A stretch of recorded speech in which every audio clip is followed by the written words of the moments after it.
Isa sa mga pinaka-powerful na tools na madalas natin na o-overlook is kuryente. Imagine life pag biglang nag-snap si Meralco, ano mangyayari sa inyo? Wala, di ba? Lahat tayo tameme pag walang kuryente. Hindi ka makapagtrabaho. Hindi ka makapag-surf ng internet. Hindi ka makapaglaro ng games. Hindi ka rin basically anything. Wala kang magagawa. Now, alam naman natin how unreliable naman tong si Meralco. Lalo na pag nag-ulan. Bigla-bigla magba-brownout. Lalo kung lumakas ang hangin, lumakas ang ulan, maya-maya, wala ka ng kuryente. And of course, ang dami maapekto. From your router, from your computer, your laptop, from your cellphone, basically halos lahat. Lahat yan kailangan ng kuryente. So, lahat yan apektado. So, buti na lang, meron tayong something na tinatawag na UPS. And this one has a built-in AVR as well. Now, andito sa aking table is the Vertiv Liebert PSA1000-SOHO na PSA1000, and it's a very useful tool. And on this video, papakita ko sa inyo kung gaano ka-importante ang tinatawag nating UPS. Simulan natin.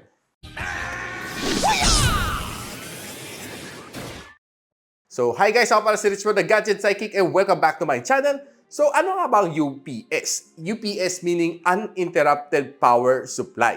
Meaning, kung nag-brownout si Meralco, kahit papaano, meron ka pang kuryente na magagamit. Like this one. Dahil sa loob nito, meron siyang battery. And the battery would serve as something na pwede mo pang gamitin for the temporary moment na biglang namatay si Meralco.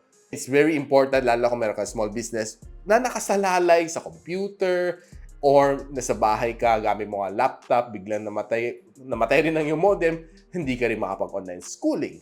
Though meron naman battery ang iyong laptop, patay pa rin, hindi ka pa rin maka-online. So this one would come in really handy. So bago lumayo ang ating usapan, unbox muna natin. Now guys, i-unbox natin ang Vertiv na PSA1000-SOHO na UPS. And sabi dito sa gilid, it is universal sockets for easy use, built-in boost and buck AVR, space for large-size power na plugs, and of course, fuse protection. So meron siya LED display, microprocessor, and of course, may high-low protection siya sa kanyang battery. And this one is quite heavy. So tingnan natin what's inside the box. May kabigatan. So meron tayong user guide dito. It's pretty nice packed with styros para sa maximum protection against yung mga bumps during travels. So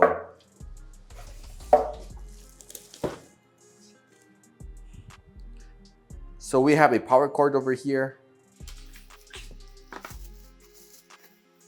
Plus itong jumbo na UPS. So bilangin natin kung ilan. Plus itong jumbo na UPS. And bilangin natin kung ilan output ang meron niya, 2, 4, 6. So, it's a universal plug. So, no need for adapters. Kung mapa Euro plug ka man or bilog or of course, whatever it is, kayang-kaya na dito. Kasi when you have plugs like this one, you might need to buy an adapter. But dito, sa Vertiv, kayang-kaya. Good job. So, basahin na natin some quick specs dito. So, model niya is PSA1000-SOHO. Ang kanyang input is 220 volts to 240 volts. So, auto-calibrate ang kanyang hertz. So, 50 or 60. So, 6.5 amperes ang kanyang maximum. Then, output niya is 220 volt to 240 volts. 50 to 60 hertz. And capacity niya is 1000 VA or 600 watts. So, I believe dito sa side, it's a heatsink para dito sumingaw ang init. Dito natin kakabit ang input. Sa kabila naman ang kanyang mga LED display. So, ito ang kanyang power button. Ayan. So, may battery siyang kasama out of the box. So, medyo mahina ang kanyang battery. So, I need to charge it before to use. And this probably is danger or some sort. May meaning tong tatlong LED bulbs niya, So, first, itong green is normal condition. Yung second bulb is battery low. And the third one, ang pula, is faulty. So here are some information about the LED bulbs for your guide before nyo gamitin itong UPS ni Vertiv. So ito suggest niya, charge the UPS battery before use. And of course, ang sabi niya, suggest to charge the battery at least 4 hours before initial use. So guys, nakita na natin ang itsura nitong PSA1000 ni Vertiv. And it's quite heavy. I'll be honest with you, medyo mabigat nga talaga siya, no? Dahil medyo malaki ang kanyang battery pack na nakalagay sa loob. And this one has 6 ports, no? The outlet. So meaning yan, you can attach up to 6 different gadgets dito sa UPS ni Vertiv. And one thing that I like dito sa kanya is universal na siya. Hindi ko na kailangan bumili ng plug. So there are a lot of gadgets na either Euro plug or China plug or iba-ibang plug na may 3 paa, 2 paa, or 4 na paa. Of course, I'm just kidding sa 4 na paa. But ang space saving dito is hindi mo na kailangan bumili ng adapter. This one, you can adapt to any kinds na plug. So kita natin guys dito na meron siyang space in between. Giving some space para makapaglagay ka ng mga malalaking adapter. There are lots of yung mga adapters na medyo malalaki ang ulo. So, giving space to them para magkasya-kasya sila lahat, no? And it is very important dito. And of course, if medyo puno na, if you want to extend, you can always use an extension cord para medyo dumami-dami pa uli inyong ports. But of course, I don't really advise that kasi meron siyang maximum na kayang i-support, no? Up to 600 watts ang kaya na i-support dito. And based dito, ang kanyang capacity is 1,000 VA or 600 watts. Over that, medyo hindi na nakaya. And syempre, ayaw natin i-overload to for safety purpose dahil, of course, ayaw natin magkaroon ng problema. And there's a lot of things na gusto ko i-share sa inyo dito na meron ni Vertiv na probably wala sa ibang mga UPS. Now, it has a built-in na boost and buck na AVR, meaning very reliable ang kanyang AVR dito sa loob. Meaning na AVR is a auto voltage regulator. So si Meralco, ang kuryente dapat na nare-receive natin is 220. And all of our appliances are 220.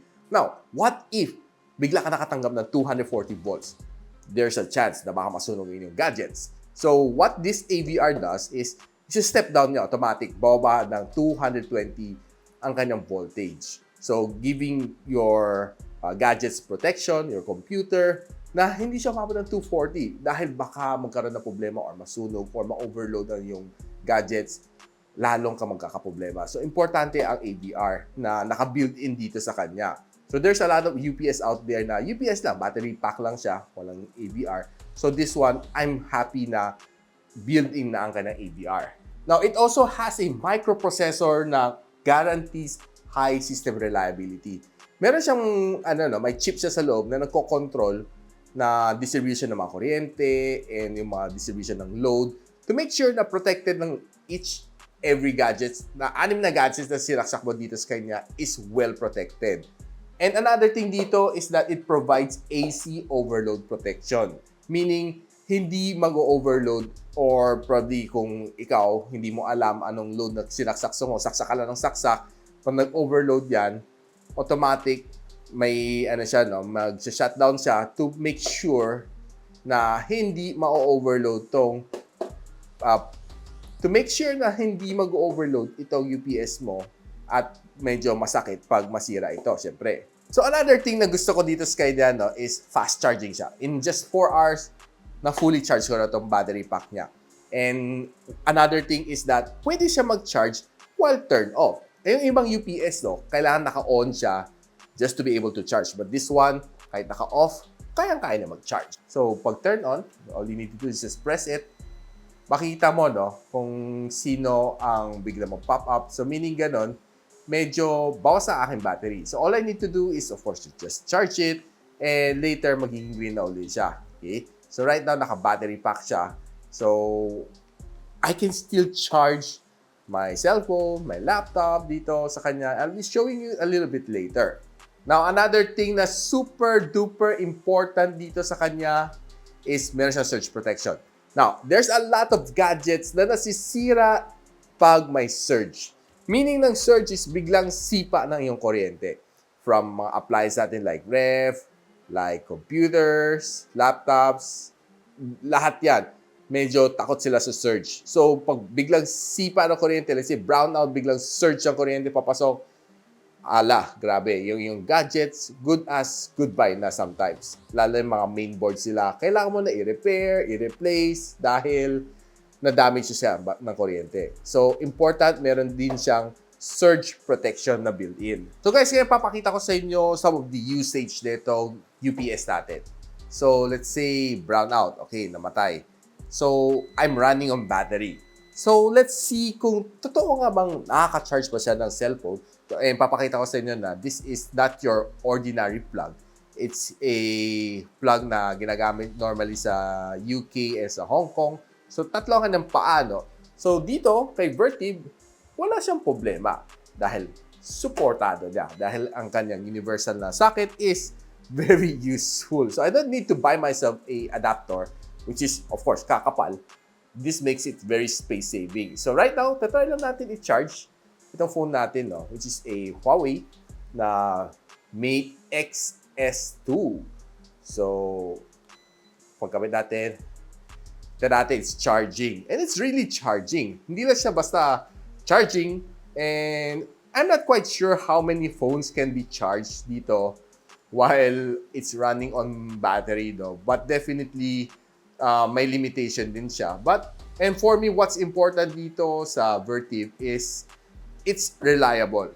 Lalo na pag walang kuryente, at least pwede mo pa i-save ang iyong work, then shutdown, hindi malulos ang iyong mga data. Yun ang pinaka-importante for me kasi as a content creator dahil ang hirap mag-create. Now, bigla nag-snap si Meralco ng kuryente, namatay lahat ng kuryente, at least I would be able to save and shut down my PC properly before I lost everything. Meaning, yung aking countless hours of editing or maybe sa mga small businesses, yung mga data, mga inventory, lahat yan mawawala. Or probably, the chance na makorap, mas masakit pa. Meaning, naubos na yung oras, nalugi ka pa sa mga ginawa mo, and probably, baka masira pa yung equipment, meaning, ang laki ng iyong talo. So, it's very nice and highly recommended that you invest on something like this, a UPS. And ito, I've been using this for quite some time, and it's really reliable. So, once nag-brown out nga si Meralco, dahil sa sobrang lakas ng ulan, and sobrang lakas ng hangin, so bigla nag-brown out, I was able to save some of my ine-edit sa Premiere Pro.